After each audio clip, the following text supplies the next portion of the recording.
여기는 뭐 만약에 수능을 본다면 그렇게 시험 문제 나오는 부분은 아니에요. 예, 나오지는 않는데 뭐 내신에서는 뭐 한두 문제 나올 수도 있죠. 예, 수능에서는 이 부분이 나오지는 않습니다. 뭐 어쩌다 나올 수도 있겠지. 근데 공부는 놔야 되고요. 에너지 균형, 에너지가 영양이 부족하면 뭐 살도 빠지고 에너지 부족 상태가 되는 거고요.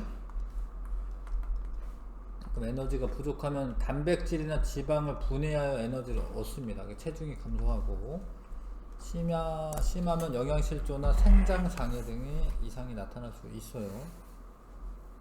근데 너무 사실은 저런 사람보다는 요즘은 뭐 우리나라가 잘 살아서 그렇긴 하지.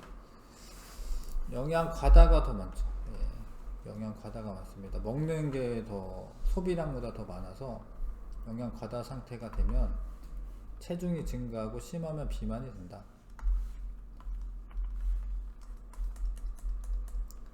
자,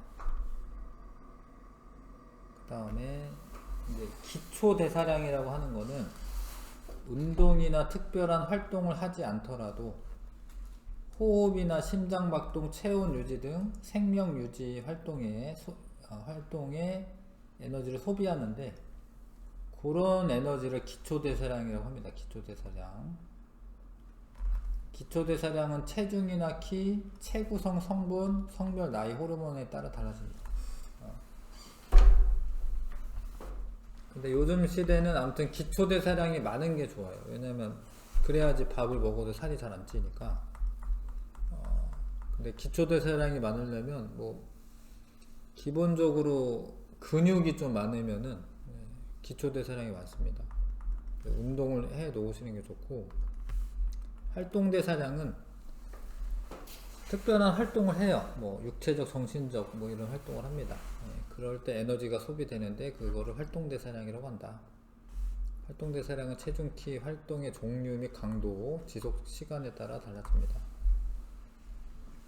그래서 기초대사량이 그냥 살고만 있어도 60에서 65%는 에너지를 쓰고, 활동대사량은 막 움직이는 건데 식품 이용을 위한 에너지 소비량은 또 따로야. 밥 먹고 막 좀 힘들어요. 밥 먹고 나면 소화시키는데 필요한 에너지가 또 있어요. 그래서 그거는 또 따로입니다. 식품 이용을 이용한 에너지 대사량은 또 따로 줍니다. 그래서 이걸 다 합쳐가지고는 이제 1일 대사량이 됩니다. 1일 대사량. 그래서 1일 대사량, 기초 대사량, 활동 대사량, 식품 이용을 위한 에너지 대사량, 에너지 소비량, 이거 합쳐서 1일 대사량이고, 이거를 구하는 공식이 뭐 방법에 따라 여러 개가 있습니다. 해리스 베네딕트 공식이나 그 다음에 뭐 그냥 간단하게 구하는 방법. 남자는 키 곱하기 키에 제곱한다면 22 곱하면 되네. 키에 제곱한데 22 곱하면 되고. 자, 그렇고, 그렇습니다. 요거는 공식대로 하시면 됩니다. 이런 거는 써져 있는 공식대로 하시면 되고. 넘어가겠습니다. 대사성 질환. 질병이 뭐 해충이나 뭐 이런 거에 의한 뭐 매개 곤충이나 아니면 뭐 바이러스, 세균 이런 거에 의한 질병도 있는데, 대사성 질환은 잘못된 식습관, 서구화된 식습관의 영향으로 인해 영양 섭취가 대부분 과다죠. 과다해서 비만 인구가 크게 늘어나고 있습니다. 근데 비만이 당뇨병, 고혈압, 이상지혈증 이런 성인병의 뭐 출발이라고 보시면 됩니다. 그래서 그런 질환들을 대사성 질환이라고 합니다. 대사성 질환, 영양 섭취와 운동 부족 등 잘못된 생활 습관으로 인한 질병이 생기고요. 비만, 당뇨, 고혈압, 이상지혈증, 심혈관계 질환 등이 있다.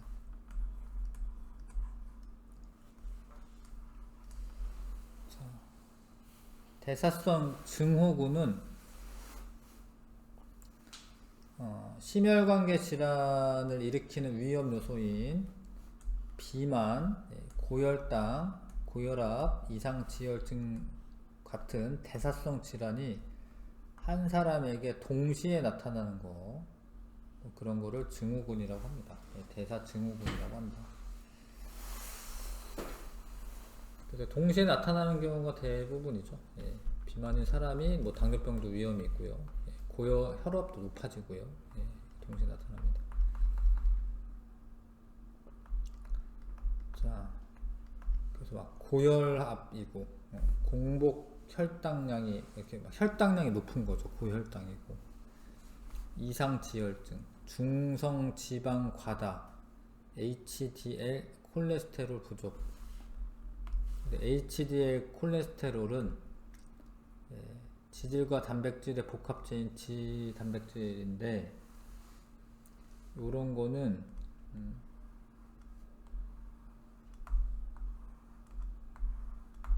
그래서 HDL 콜레스테롤은 분해해 가지고 쓸개즙 만드는 데 사용이 되고요.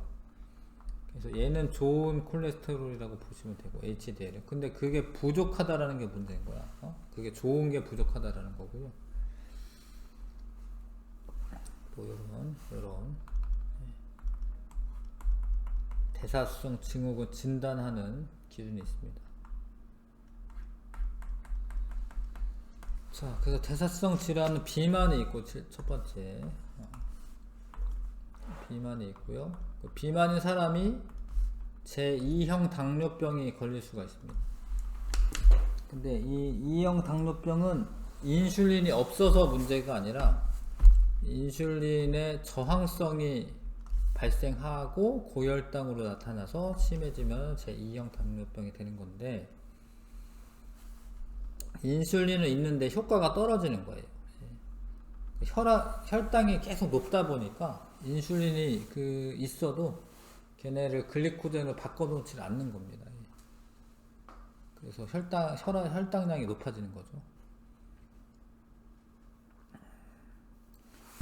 자, 그래서 이제 뭐 이렇게 내장 지방 같은 게 많이 껴 있으면, 그러면 이제 뭐 이렇게 비만이 되는 거고 심각해지는 거고, 이 사람은 피하 지방이 많은 거네. 피하 지방. 근데 피하 지방은 뚱뚱하기로는 이 사람이 더 뚱뚱해 보이는데, 지금 그림상 이 사람 이렇게 됐고, 이렇게 이 사람이 이렇게 됐네, 이렇게. 근데 피하 지방은 이제 체온 유지에는 도움이 됩니다. 체온 유지 같은 거.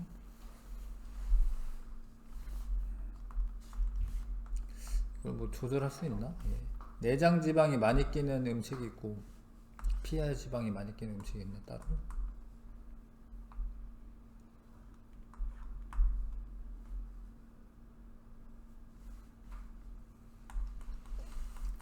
자, 아무튼 비만도 판정하는 방법이 또 뭐 이렇게 있습니다.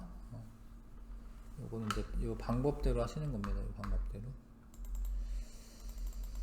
자, 그래서 이제 당뇨병도 있고 비만도 있고 당뇨병. 당뇨병은 오줌에 당이 섞어져서 나가는 건데, 제1형 당뇨병은 어쩐 이제 20세 이하 1형 당뇨병은 인슐린이 부족해 가지고 생기는 병이고요. 그럼 인슐린을 맞아야 돼. 인슐린 주사를. 근데 이게 먹으면은 사실은 인슐린이 단백질 같은 거여서 단백질 아닌가 인슐린? 호르몬이니까 단백질이죠. 그러니까 먹으면 효과가 없어요. 먹으면 분해해버리기 때문에. 그래서 주사로 놔야 됩니다. 주사를 꼭 찔러서 놔야 됩니다. 근데 이제 뭐 날마다 이렇게 주사 넣고 이런 게 쉽진 않겠죠. 아무튼 제1형 당뇨병은 인슐린이 부족하니까 생기는 건데, 2형 당뇨병은 인슐린이 정상적으로 나오긴 해. 나오는데 너무 이제 혈당량이 워낙 높은 상태로 있기 때문에, 인슐린이 원래는 혈당량 낮춰야 되잖아요. 근데 그 효과가 줄어든 겁니다. 인슐린이 효과가 작은 상태인 겁니다. 그래서 이 사람은 진짜로 살을 빼야 됩니다. 2형 당뇨병. 1형 당뇨병은 그냥 빼빼 마른 사람인데 1형 당뇨병인 거고 2형 당뇨병은 비만인 거죠. 비만. 자, 그래서 당뇨병도 대사성 질환의 한 종류이고요. 고혈압도 이제 혈관에 여러 가지 그 동맥 경화를 일으키는 콜레스테롤이나 지방 이런 게 막 껴 있는 거예요. 네. 그러면은 관이 좁아졌기 때문에 혈압은 높아지는 거예요. 그러니까 이게 완전 막혀 있는 게 아니라 가는 길이 좁아지기 때문에 혈압이 높아지는 거고, 혈압이 높아지면은 뭐 혈압약을 뭐 거의 뭐 평생 드시던데, 우리 어머니도 그렇고 혈압약을 뭐 계속 먹더라고요. 예. 생활하기가 엄청 불편하죠. 예. 고혈압이 되면. 그 다음에 심혈관계 질환, 심장을 둘러싸고 있는 혈관이 있습니다. 예. 그거를 관상동맥이라. 관상동맥은 그 신라시대 왕관이 이거 뒤집어 있는 것처럼 이렇게 이런 식으로 되어 있잖아요. 그래서 이제 관상동맥이라고 합니다. 신라시대 그 관처럼 생긴 동맥이다. 왕관처럼 생긴 동맥이다. 이런 소리고, 심장이 되게 근육이 발달한 기관인데 심장박동을 이렇게 해야 되잖아요. 그럼 심장 자체에 영양분이 공급이 돼야 돼. 심장 세포. 근데 심장 세포로 들어가는 이 혈관이 막히는 거예요. 그럼 심장이 여기가 뭐 괴사하거나 혈관이 막히면 에너지나 산소나 이런 게 공급이 안 되거든요. 아니면 저 심혈관계 질환인 사람이 갑자기 심장이 멈출 수도 있지. 그래서 심장마비가 올 수도 있죠. 일단 협심증이라고 하는 거는 동맥이 좁아지는 거예요. 동맥이 좁아지죠. 산소와 영양소가 적게 공급이 되는 거고 통증을 일으키는 질환이다 이렇게 돼 있네. 근데 그런 협심증이 심해지면 동맥 경화로 이제 발달하게 되고요. 동맥이 원래 탄력이 있어야 되는데 딱딱해졌다 이런 의미입니다. 그러면은 혈압이 높아지고 갑자기 이게 그 공급되지 않아서 심장 근육이 괴사할 수가 있고요. 그러다 보면은 이제 심근경색이 일어나는 겁니다. 그 심근경색이라고 합니다. 나이 많이 드시고 이런 분들도 많이 생기지만 요즘은 비만 때문에 이렇게 이제 혈전 같은 게 껴가지고요. 예, 심장이 괴사할 수 있죠.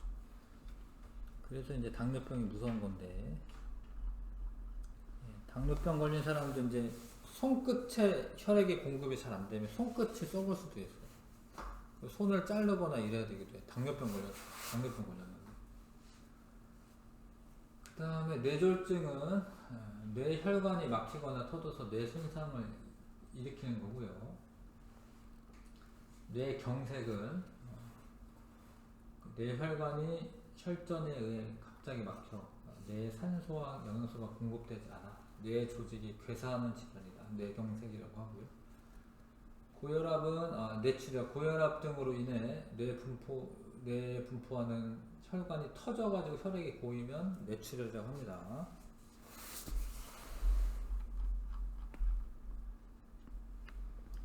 대사성 질환을 막으려면 일단 비만이 안 되는 게 중요하거든요. 균형 잡힌 식생활을 하셔야 되고요. 육류나 생선으로 이제 섭취를 하는데, 아무튼 유제품 같은 것도 이제 단백질이 많으니까 유제품 같은 걸 먹는 게 좋고, 왜냐면 이제 지나친 뭐 이런 생선 뭐 이런 거에는 이제 지방 성분이 많으니까, 예, 지방 성분이 혈관의 벽을 막을 수가 있죠. 그 다음에 짜지 않게 음식을 먹는다. 혈압 상승 요인으로 작용하는 염분의 섭취를 줄이기 위해 짜지 않게 먹는다. 짜게 먹으면은 체내 농도가 높아져 가지고 물을 많이 흡수합니다. 그러면은 혈액의 양이 증가를 해요. 그러니까 혈압이 높아지는 거죠. 짜게 먹으면 혈압이 높아집니다. 혈액이 물을 많이 흡수해가지고.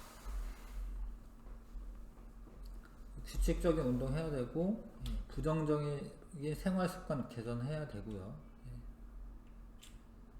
이렇게 되긴 합니다. 자, 요거는 한번 이제 계산을 한번 해보시고요. 1번 좀 해보았으면 좋겠네요. 93쪽에.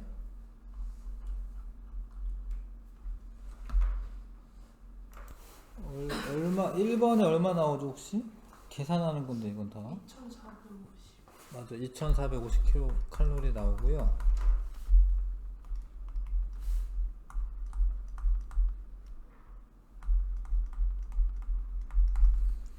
17세인 여고생 영희가 섭취하는 식품군과 분량을 나타낸 것이다.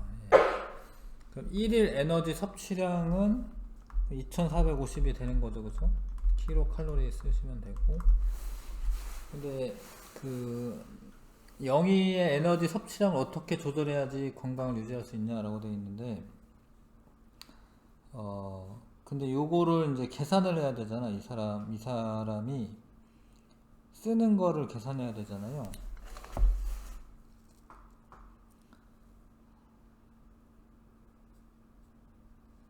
근데 계산을 뭘로 하면 될까? 잠깐만. 위에 표가 있어. 아, 위에 표 있나요?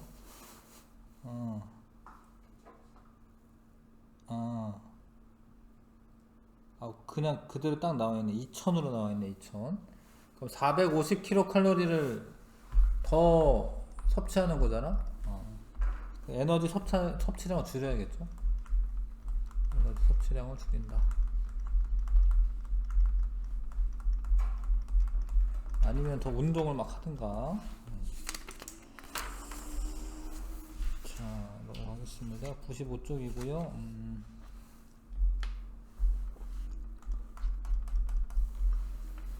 인슐린 저항성 뭐 이런 거 뭐 읽어두시면 좋을 것 같은데, 그러니까 원래는 이제 인슐린이 나오면 혈당량을 줄여줘야 되는데, 근데 인슐린이 있음에도 불구하고 혈당량이 줄어들지 않는 것을 의미합니다. 그래서 인슐린 저항성 발생 초기 혈중 농도가 정상일 때에 비해 높지 않은 물질,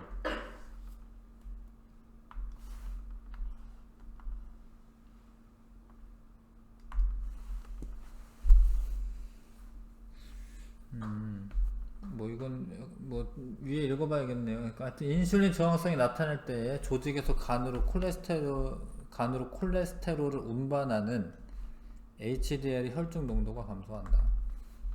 그래서 HDL의 혈중 농도가 HDL이 필요한 거죠. HDL 혈중 농도가 감소하면은 인슐린 저항성이 증가할 수 있다. 자, 하여튼 뭐 이거는 그냥 읽어두시고, 자, 물질 대사와 건강, 에너지 섭취량이 에너지 소비량보다 적으면 영양 부족 상태가 되는 거고요. 만약에 에너지 섭취량이 많으면 영양 과다 상태가 되고요. 자, 건강하게 생활하기 위해서는 에너지 섭취량이 소비량과 같은 뭐 에너지 균형이라고 쓸게요. 에너지 균형.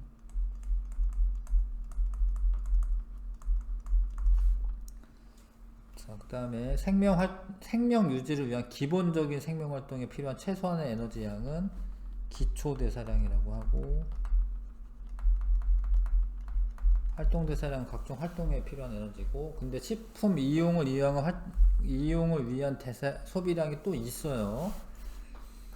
그 다음에 하루 동안 소비하는 에너지 양으로 1일 대사량이 되겠네요. 1일 대사량. 대사성 질환, 뭐 운동 부족, 영양 섭취 부족, 뭐 이런 생활 습관으로 인한 그런 질병이고, 그러면 이제 물질 대사에 이상이 생깁니다. 물질 대사에 이상이 생긴다. 그래서 비만이나 뭐 각종 성인병을 유발한다. 근데 이 성인병이라고 하는 의미는 이제 성인들이 주로 걸렸었는데, 요즘은 소아도 비만도 많고 작은 애들도 그런 게 많이 있죠.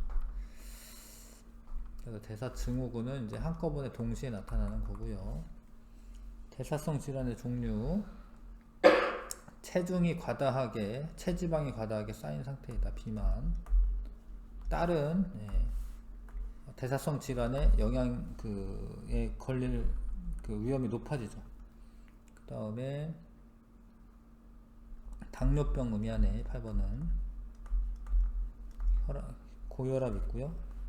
이거는 이제 총 콜레스테롤이나 LDL 콜레스테롤 또는 중성 지방이 과다한 상태가 지속되거나 HDL 콜레스테롤은 좋은 겁니다. 근데 얘가 부족한 상태는 이상지혈증이라고 합니다.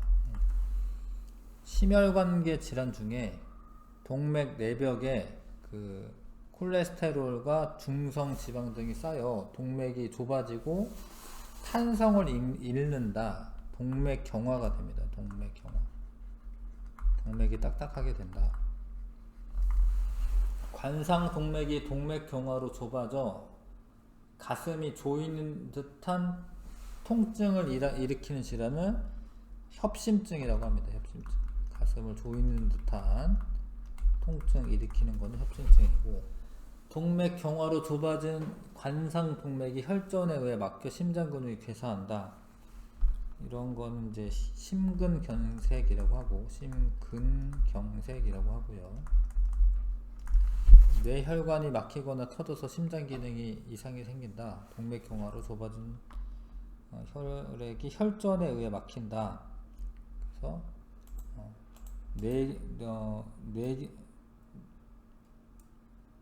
뇌졸중이라고 하고요. 혈관이 이제 막힌다. 뇌졸중이라고 하고, 혈전에 의해 막히는 뇌경색과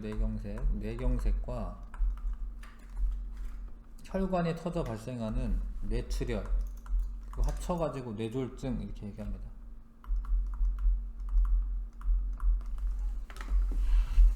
그래서 대사성 질환을 예방하려면은 그 에너지 균형을 이루어야 합니다. 조금 쉬었다가 할게요. 걔는 기본은. 자, 이거 문제 좀 풀어보겠습니다. 1번부터 12번까지.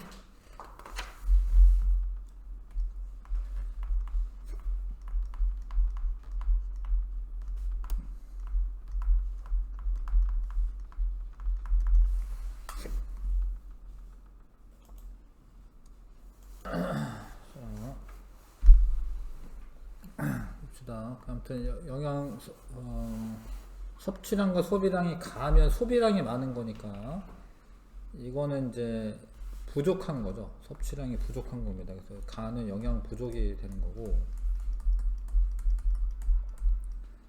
나는 이제 영양 섭취량이 많은 거죠. 영양 과다 상태가 되는 거고,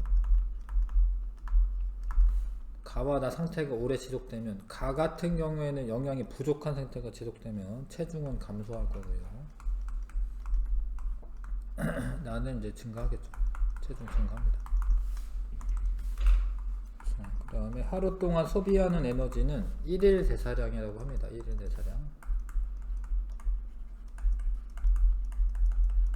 육체적 활동이나 정신적 활동도 각종 활동에 소비하는 에너지는 활동 대사량이고,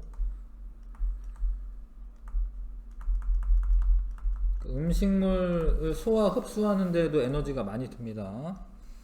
식품 이용을 위한 에너지 소비량, 뭐 이렇게 쓰면 되는데,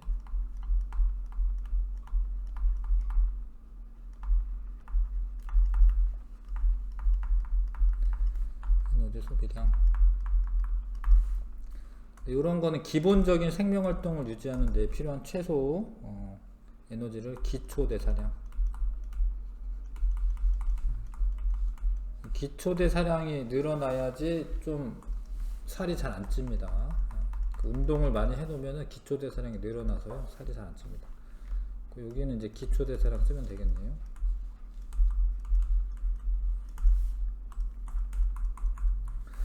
그 다음에 요 식으로 이제 계산해봐라 라는 건데, 60kg인 남학생과 여학생 동일하네요. 근데 여기 지금 뭐 아마도 이런 거는 근육량에 의해서 좀 차이가 납니다. 그래서 남자보다 여자가 0.9 정도로 계산을 하셔야 되고요. 철수가 계산을 하면은 1440이 나올 거고 영희가 1296이 나오는데, 아무튼 철수가 기초대사량이 더 큰 건 맞죠? 영희의 기초대사량은 이거보다 크다. 약간 작네, 그쵸? 이렇게 이건 계산해야지 하는 거고, 철수와 영희의 기초대사량 차이는 요거다. 맞나요? 빼면은 맞네요. 요거 계산해야지 하는 겁니다. 기억, 리을, 디귿. 대사성 질환을 보기에서 있는 대로 골라라. 비만 대사성 질환, 저혈압, 뭐 전부 다네. 이거 전부 다 대사성 질환입니다.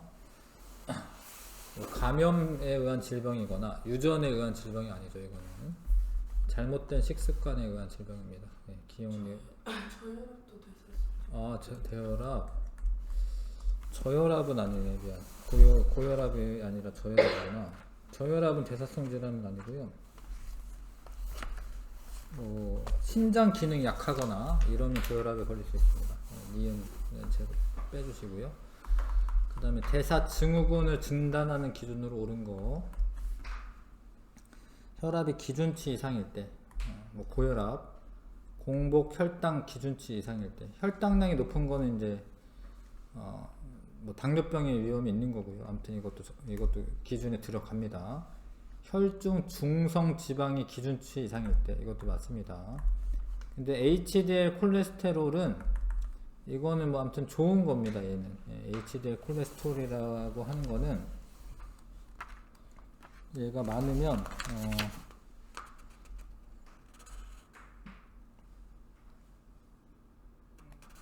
그 간으로 콜레스테롤을 운반하는 그런 역할을 합니다. HDL이라고 하는 애가. 그러니까 쌓여있는 애들을 운반해주는 역할을 해요. 그래서 90쪽에 다시 보시면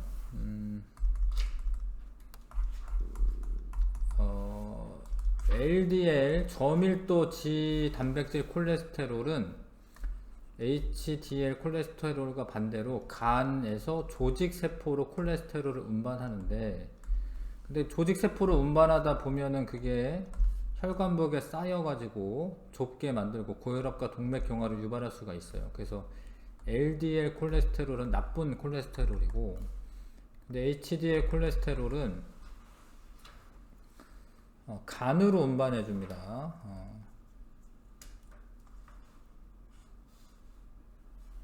자, HDL 콜레스테롤은 어딨나요?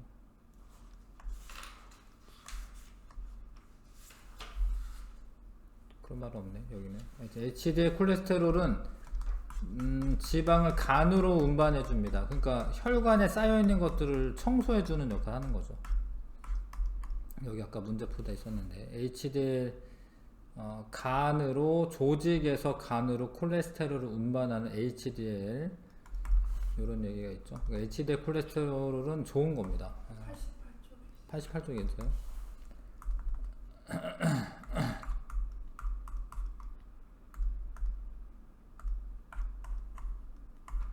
아, 여기구나. 콜레스테롤과 지질의 복합체 HDL 콜레스테롤이 있는데, HDL 콜레스테롤은 혈관에 남아있는 콜레스테롤은 이제 지질의 일종이에요. 간으로 운반하는 콜레스테롤로 쓸개즙 성분이 되어 몸 바깥으로 배출되게 된다. 그래서 HDL 콜레스테롤은 좋은 콜레스테롤이라고 한다. 아까 전에 잠깐 읽긴 했었구나. 쓸개즙이 원래 지방의 유화를 돕는 애인데, 그 지방 덩어리를 잘게 부수는 애들인데, 그러려면 이제 지용성이어야 되거든요. 그거를 이제 HDL 콜레스테롤을 만든다, 뭐 이런 이야기지. 그래서 이거는 이제 기준치 이상인 거는 뭐 나쁜 게 아니야. 그래서 기억니은 디귿만 고르시면 되고요. 그 다음에 표는 체질량 지수에 따른 비만도를 나타내는 건데, 체중을 키의 제곱으로 나눈 값이다 이렇게 써 있어. 근데 이거를 미터 단위로 하셔야 될 것 같아요. 내 생각에는 이게 170의 제곱을 하면 엄청 많아지거든요.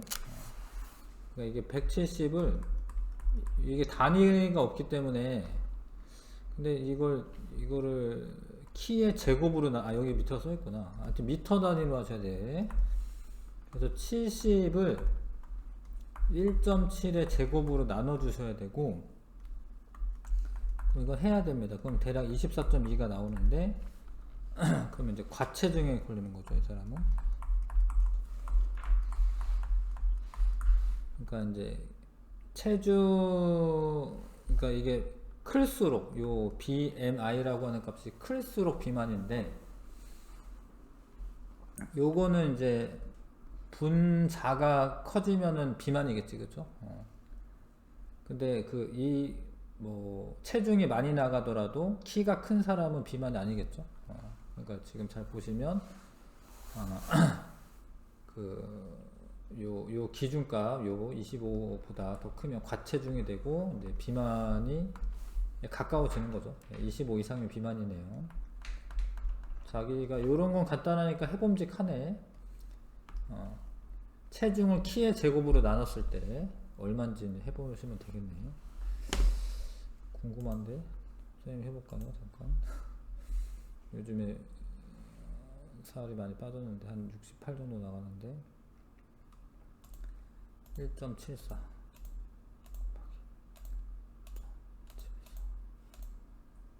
3 정도로 나누면 되네. 3으로 나누면 되네. 68 정도 나가는데 22. 여기네 정상이네. 아이고, 딱 걸치긴 했네. 정상이네요. 해봄직하네 요런 거는. 자, 비만은 아니네. 자, 키로 키로 표준 체중을 계산한다. 그러니까 이거는 이제 이 키인 사람은, 남자는 표준 체중이 얼마 나가야 되고 여자는 이제 얼마가 나가는데 그거랑 비교하는 거죠, 그렇죠? 그래서 그게 이제 상대 체중은 표준 체중에 대한 현재 체중의 100분율이다. 그럼 이제 요거는 현재 체중을 위에다 써야 되고, 현재 체중을 위에다 써야 되고, 내가 계산한 표준 체중을 밑에다 깔고요. 곱하기 100 하시면은 100분율로 바뀌겠죠. 자, 그래서 키가 이것도 미터 단위로 하셔야 되고, 1.6 곱하기 1.6 곱하기 남자죠. 남학생 22 계산을 해놔야 되네. 56.32고요. 그런데 60kg이래 이 애가. 약간 이제 정상보다는 많이 나가는 건데 범위에 들어가면 되니까 60을 56.32로 나눈 다음에 곱하기 100을 해보시면 되겠네요.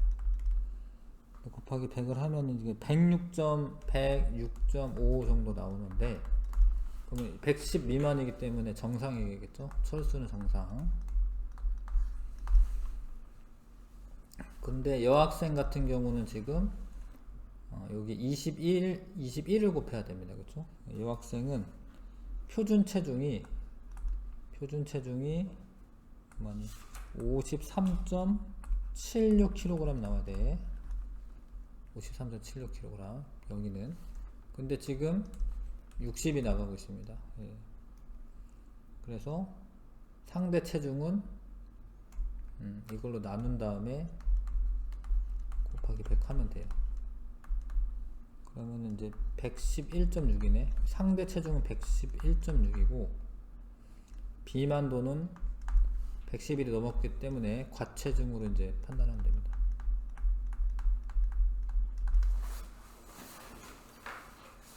알겠지요? 여기 시키는 대로 하시는 겁니다. 제2형 당뇨병에 대한 설명. 비만인 사람에서 발생하는 경향이 있지. 인슐린을 주사해도 효과가 없어요. 이거는 인슐린 저항성이 증가됐기 때문에. 그래서 인슐린이 적게 분비돼서 발생하는 거는 아니에요. 이거는 제1형 당뇨병이고, 이거는 진짜 병인 거고, 제2형 당뇨병은 살을 빼야 되는 거고, 기억 니은. 심혈관계 질환을 보기에서 있는 대로 고르시오. 협심증 되고요. 당뇨병은 심혈관계는 아니고 심장과 혈관에 관련된 거죠. 예. 그 다음에 뇌졸중, 그 다음에 심근경색 되고요. 동맥경화증 다 되네요. 예. 그 기역, 지글, 리을, 미음. 자, 그 다음에 이제 어떤 이제 뭐 이렇게 지질 같은 게 많이 끼고 이러면은 동맥경화증이 이제 더 심화될 수 있고요. 이런 끼는 애들이 중성지방이랑 콜레스테롤 뭐 이런 애들이 혈관벽에 쌓이면 안 되는 겁니다. 그래서 나에서 동맥경화로 좁아진 혈관을 막히게 하는 A는 무엇이냐? A를 혈전이라고 해요. 혈전. 그러니까 이 적혈구나 이런 애들이 이렇게 쌓여가지고 되는 겁니다. 뭐 피딱지 같은 거죠. 그런 게 막히게 한다. 동맥경화로 좁아진 혈관이 막혀 발생하는 질환 두 가지. 심근경색 뭐 이런 거 될 수 있고, 관상동맥이 막히면 심근경색이 일어날 수가 있고요. 뇌경색, 뇌로 가는 혈관이 막히면 뇌경색이 또 일어날 수 있습니다. 이 두 가지 질환 쓰면 되고,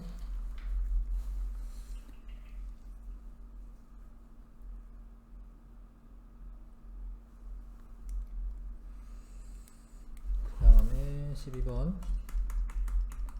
심혈관계 질환에 대한 설명이다. 예, 각 설명에 해당하는 질환을 쓰시오. 고혈압 등의 원인으로 뇌로 가는 혈관이 터져서 뇌 속에 혈액이 고인다. 뇌출혈. 동맥경화로 좁아진 뇌혈관이 혈전에 의해 갑자기 막혀 뇌에 산소와 영양소가 공급되지 않아 뇌 조직이 괴사한다. 뇌경색. 동맥경화로 좁아진 관상동맥이 혈전에 의해 갑자기 막혀 심장 근육에 산소와 영양소가 공급되지 않아 심장 근육이 괴사한다. 심근경색. 심장 근육에 혈액을 공급하는 관상동맥이 동맥경화로 좁아져 협심증이네요. 심장 근육에 영양소와 산소가 적게 공급돼서 가슴을 조이는 듯한 통증을 느끼게 된다. 협심증.